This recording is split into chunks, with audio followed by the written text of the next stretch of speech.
chaos at a city council meeting in Carson last night after a speaker apparently struck a commissioner. Are you involved with the local community? Oh, that is actually my passion. I'm a political activist, former mayor and council member in the city of Carson. I'm here representing Carson Citizens for Reform, which back in October took on a process to exercise our right to petition this council for a recall. I started a Boys and Girls Club, founding president of the local Boys and Girls Club. The elected officials should be held accountable and responsible for their actions. Outside thugs were hired to prevent our First Amendment right to petition, assaulted me, hired by you, were paid $200 a day, and required a signature. Wait a minute, this is a public safety issue.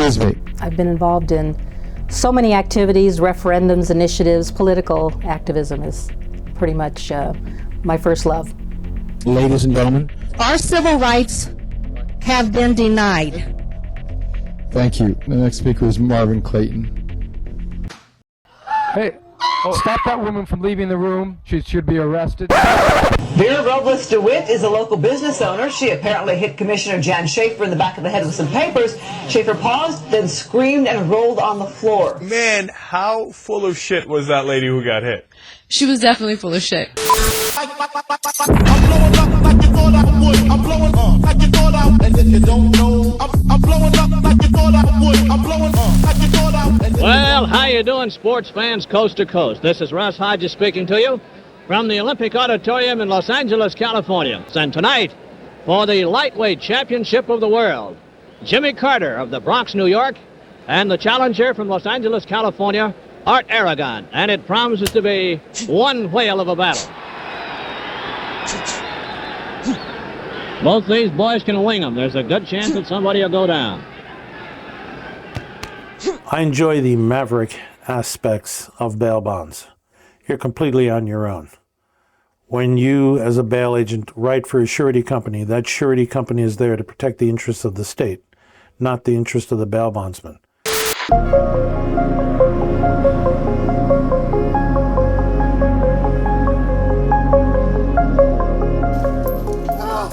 If I write let's say $100,000 bond, and it goes belly up, the guy's a skip, we can't find him, then the surety company will pay the state of California, and then they worry about getting it back from me. Man, I would have been here earlier. What time is it anyway? 2:35.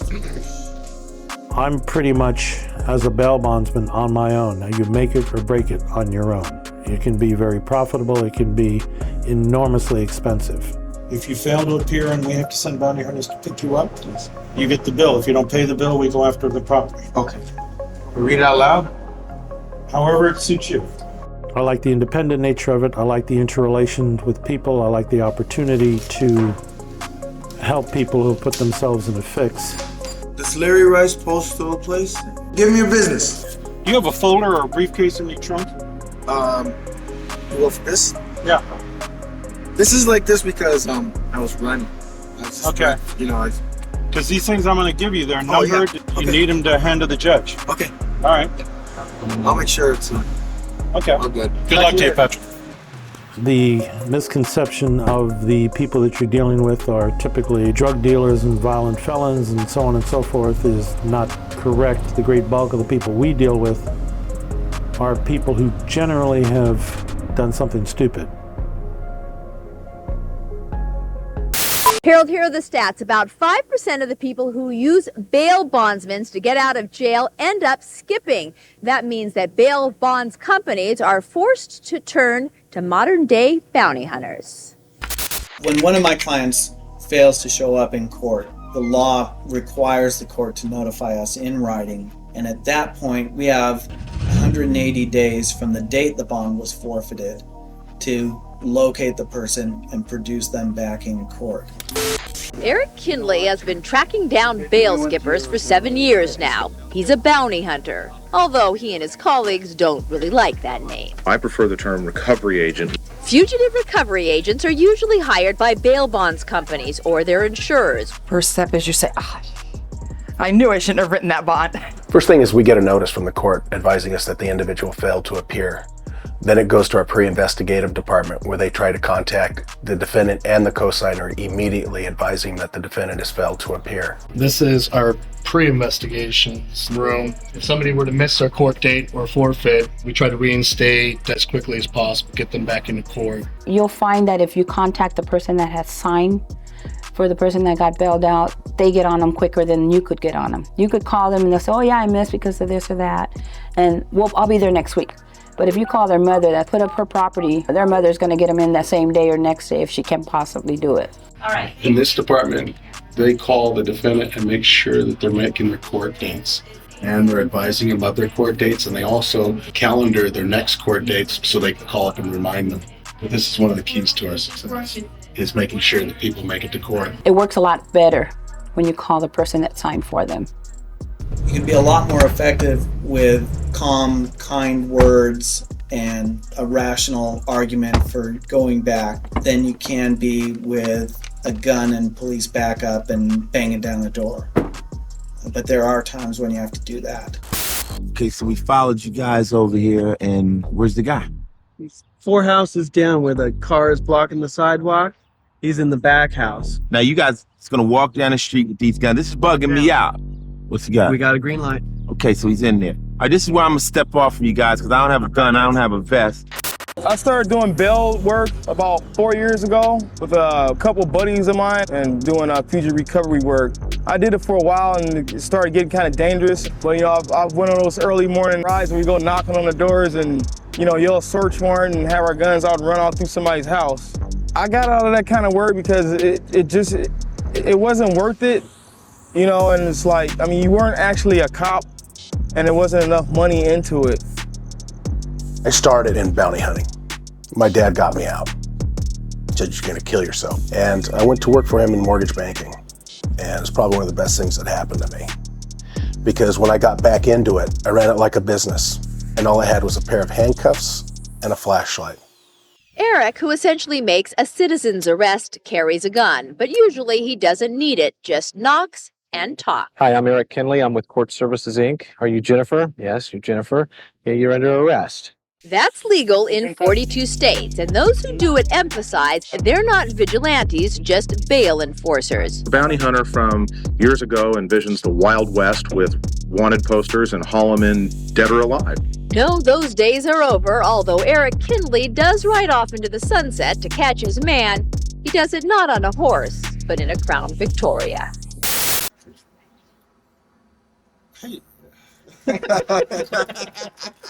I see your problem right off. We use the sheriff's website considerably. www.lasd.org. Double-click on inmate information. Put in someone's name. This is one of our cohabitants out there in Gardena. Possession of 28.5 grams or less of marijuana. He's currently at the Twin Towers. He was moved over there on Christmas Eve. His next court date is out in South Bay, January the 13th. So he's going to have almost a month in jail. And it's all Mickey Mouse stuff, possession of marijuana, driving on a suspended license. So they might cut him loose. But that's for the judge to decide. Like, you really want to see what's embarrassing, you put in my name.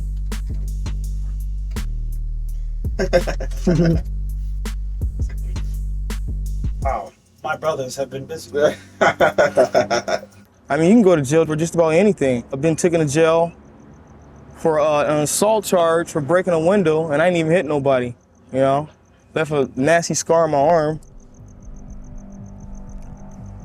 That's just go to show you, and I also lost my gun permit because of that. And that was another reason why I stopped doing the Fugitive Recovery work. Everybody gets in trouble for whatever reason.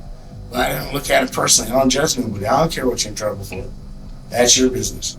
My business is if you don't go to court or my company bails you out, then I have to go find you. It's not a nice job. There's no statute limitations for bail jumping. So when you get caught, you're gonna do your time. They are guns for hire, private citizens who make their living chasing down those who jump bail. It's dangerous work bounty hunters don't mind bragging about. Judges love us, the bad guy is off the street, the neighborhood is happy, the Rape Crisis Center applauds us. I don't know who else we would displease except the ACLU. Hey, good, LP, come here! He's on the right, done! He's coming down! Done! He's got no gun! He's got no gun! Here he is! Give me your hand! What the fuck are you? We're a lot better at finding people than they are at running away because they're amateurs at running away and they're panicked. It's amazingly easy to find most people. Usually if they've skipped town and skipped bail, they've also left a trail of bitter enemies. Can you tell me how you knew so much? Actually, this one, he's going to hear when he gets on the phone. His grandmother turned him in. His grandmother turned him in. You thinking the snitching is coming from someplace else? Never burn grandma.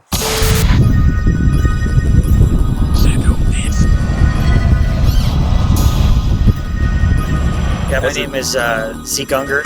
I'm a fugitive recovery agent, bounty hunter, and executive protection agent with World Executive Protection Group in Los Angeles, California. Our special operations team is of the top 5% in the world. I don't get into the Matt Dillon routine of strapping on a gun and gonna go play a tough guy and try to strong arm somebody into court. I prefer to let the pros handle it. I would rather have experienced professionals who are not gonna hurt somebody, they're not gonna grab the wrong person, they're not gonna kick in the wrong door. I would much prefer that they do it. But yes, on a rare occasion, I do it myself. Have you been involved with the fugitive recovery work for this agency? Well, yeah. Those dragons that you see around here, that was because some detectives in Long Beach PD decided to nickname me the Dragon Lady. I've had grandmas jump on the back of my neck and I'm holding somebody and I'm dialing 911 at the same time. Everybody thinks I look like a school teacher or a librarian. They don't expect this from me.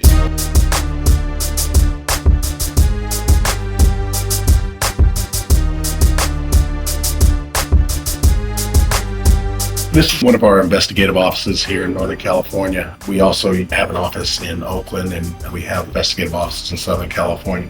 This is where our investigators come to do a lot of their paperwork, to do a lot of their computer checks. It's a remote location and we keep it separate from our office because usually when they see our investigators, you want it to be the first time that they see them. The reason people run is because they don't want to lose their freedom. And the first thing that happens when they run is they lose their freedom. And they don't like that. These are some of the few people that we brought back to court, ensured that they made their court dates. They don't want to be away from their family. They don't want to be away from their friends. And that's usually how we get them. That's how we track them down. Because those are the places they go. All our agents, like I say, I'm very big on education and training. I require that they spend so many hours a month in target practice. Do I ever carry a gun in the field? I have not. I have a gun. I have the right to carry a gun when an arrest is imminent, but no, I don't carry a gun. I have a little 38, but I don't it's locked away. It's, I think sometimes probably more dangerous to have one than to not have one. I don't like guns. And because of a previous incident that occurred in my life, early in my life, where my sister was killed by a gun, I really don't like to have them around me. It's not so much protection from clients. There are occasions where you have a significant amount of cash coming through the door. That might be 3 o'clock in the morning and the bank doesn't open until 9 o'clock in the morning. I always deal with them at the desk. I don't like to be standing at the counter and somebody else is sitting behind them. And I had a client that'd come in and give me $200,000 in cash. There are valid reasons to carry a gun besides the fact that you might need to go pick someone up, and that would be a strong inducement for him to be cooperative. What kind of gun is it? It's one that'll achieve the objective.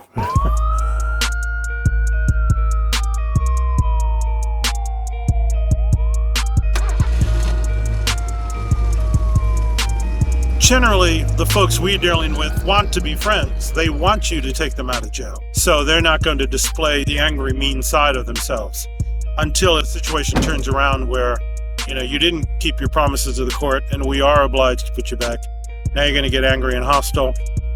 Oh well, shame on you. More often than threats, we get altercations where they want to fight or try and run. We've had, several situations where people have wanted to shoot it out or be non-compliant. We're dealing with fugitives every day. All you basically want to do is get the client out, occupied, and to where he's got to go. And that's what I do. And sometimes it gets shitty, but you don't hope for that. You don't plan for that. But if it does, you handle it. I have been threatened by someone who we surrendered, and yeah, he was understandably upset and expressed his feelings.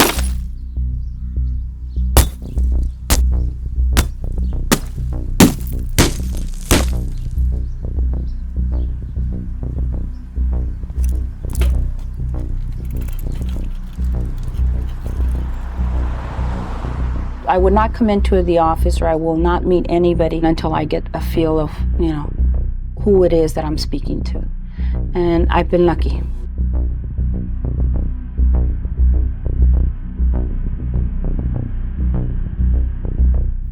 We're looking for ties to the community. You and I both know if the penalty is severe enough, you're going to get the hell out of Dodge. If you're talking about someone who shot someone, well, he could be facing a significant amount of time in jail. If you're talking about a strike case, for instance. Someone who has 2 strikes in California and is looking at their 3rd strike going to prison for life is subjected to run because, of course, they're losing their freedom for the rest of their life. A lot of different circumstances why people run. Sometimes family members are ill or need to be taken care of, and people just feel that they should, obligate themselves to their families and not to the system. You're going to get a bunch of people that's going to run. They don't want to sit up in there, even though that, you have 30 days and you might only end up doing 5 in there. Nobody wants to sit in there 25 to life or nothing. I'd run too, wouldn't you? Yeah, I would. That's why I said at the beginning of this, if you do your job right up front, the likelihood of a failure to appear is small, and if he does fail to appear, you're going to probably get him. We've never missed one yet. This is ABC 7 Los Angeles. After 5 months on the run, time runs out on Max Factor heir and convicted rapist Andrew Luster. He's in custody in Mexico and could soon be headed back to Southern California, thanks to a tip from American tourists and a band of bounty hunters. It's not real easy to catch somebody, man. It's not real easy. Sit up for about 2 days and stake out somebody who you probably ain't never gonna catch. Who could be anywhere in the country. And just like, the guys that went to Mexico and caught that guy, they got in some big shit went over that. The FBI was contacted last week by an American couple who had recently traveled to Puerto Vallarta. The couple advised that they had been in contact with an individual who they believed matched the description of Luster. The couple had previously contacted a bounty hunter. It was a bounty hunter that tracked down Andrew Luster in Puerto Vallarta. Duane Dog Chapman is now in jail himself. Bounty hunting is illegal in Mexico. Last month, Chapman told ABC's Good Morning America that he had been on Luster's trail for months. This is him. Have you ever seen him? I love what I do, and I am honest at what I do, and I don't get paid unless I catch the guy. It's very ironic. This man went down, arrested this fugitive, and now he himself is a fugitive from the law down in Mexico. But as long as bounty hunters are willing to do what the police won't, there will likely be a job for them. And with fugitives like Luster in custody, some will say it's hard to argue with the results. There's a certain amount of Wild West attitude about bail bonds and bounty hunters and going out and getting your man, whereas it's one of probably the jobs with a long history and ties going back into the Old West. It is updated greatly. A bondsman's best friend these days isn't his 6-gun, it's his computer and his telephone. It's changing a lot, as is society. Luster is an heir to the Max Factor cosmetics fortune. He was a fugitive for about 5 months. During a recess in his trial in Ventura County earlier this year, Luster jumped bail. In his absence, the trial went on and he was found guilty on several charges of drugging 3 women and then raping them. It's been not easy living here with all of this. And I'm sure for his victims that they'll have resolution, and even for myself. I hate to see him get caught. It's my personal opinion. I do. I think that the penalty he's gotten there is ridiculous. The suggestion has been that you weren't working with law enforcement, that you were going to try and take him over the border. Your response? No, we were not taking him over the border. We had local law enforcement with us, and I was working with law enforcement in California and the FBI for 3 or 4 months on Luster. Do you feel unappreciated for what you did? I feel disappointed and like my feelings are hurt. Yes, I do. Now, bounty hunters told me they can't figure out why Dog Chapman went to Mexico after Andrew Luster, because not only is it illegal in Mexico to be a bounty hunter, but it is also not lucrative to go after Luster, because Luster put up his own $1 million for bail. No bail bondsman, no bounty, no reward out on Luster. So they can't figure out why this guy would go after him. The only thing they can figure, fame and notoriety, which Dog Chapman got. The bounty hunter. Well, the capture of Andrew Luster has brought the profession of bounty hunting into the limelight. Bounty hunters have been the subject of countless films and TV shows over the years, but the real-life version is a lot less glamorous than all that. I've not been happy with it. I think they portray bail agents as the, well, not in a very good light. I believe the old characterization, and a more popular characterization, is of a shady character who himself is walking the line between going to jail and not. You know, we're not the bail agents that have gold chains and smoking cigars with a pinky ring that's a huge diamond. We're insurance agents, for gosh sakes. I mean, if you look at it, we are insurance agents. It is not that glamorous. Isaac Hayes as a skip tracer, a modern-day bounty hunter, making a healthy living by making living unhealthy for cats who skip bail. I'm not saying that it came from nowhere, but honestly, that is really, really the exception rather than the rule these days. Lee Majors in The Fall Guy, or David Hasselhoff in his Bounty Hunter movie, those are very Hollywood versions. By far, the best portrayal of a bail agent in a major motion picture was in Jackie Brown. The spotters, the people working for Quentin Tarantino, went to San Pedro, to a bail agent's office in San Pedro. And I had a secondary office in San Pedro across from the street from that bail agent. Well, it turned out that the office, the original office they went to, was too small. And they went to across the street, and at that point my bail agent, Mona, told them, well, we have an office in Carson, maybe you want to see Carson. So the spotter came over here, looked at it, took pictures. Next thing you know, I get a call from Quentin Tarantino. I don't know who this man is. I don't follow the movies. And he made an appointment to come down. Well, I didn't even show up for the appointment. I had Mona handle it, and he came in and looked all around and did all this kind of stuff and said this is where he wants the movie.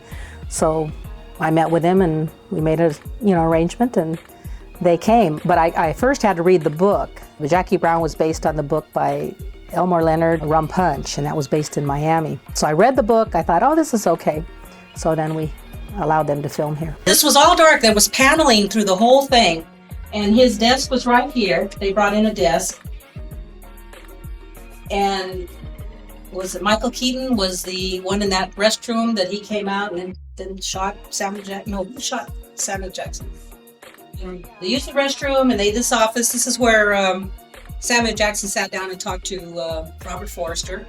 And DeNiro came in from the car and was over there by the water cooler. And it was exciting. I mean, they painted it and fixed it all up again. So it was a different office when they left. If they were going to portray the bail bondsman as a sleazy, around the corner type, down and out, they could film it somewhere else. But I read the book and it seemed okay. DeNiro was out here, and all their trailers were over there in the City Hall parking lot, because that's City Hall across the street. But the city was very proud of having the movie shot here.